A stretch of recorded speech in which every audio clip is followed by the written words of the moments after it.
Hi, this is Cheryl and welcome to my channel. Today in this video I'm going to show you how I prepared and cut a stained glass piece. This is my own design and I did this heart in the anticipation of Valentine's Day coming up, and we're going to go through this video rather quickly. Most of it's going to be in fast forward.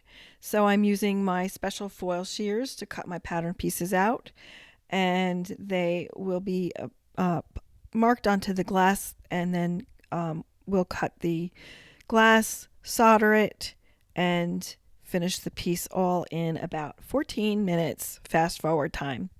So enjoy the video, and if you like it, please hit the like button.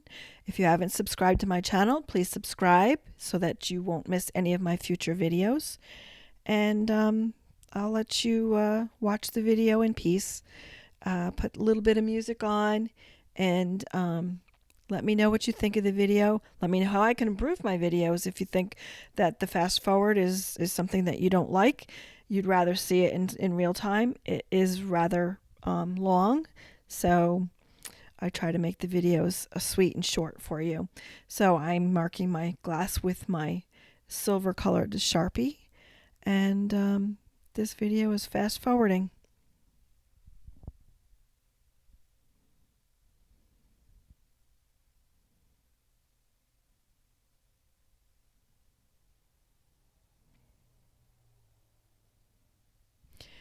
So just so you know, glass cuts in a straight line usually.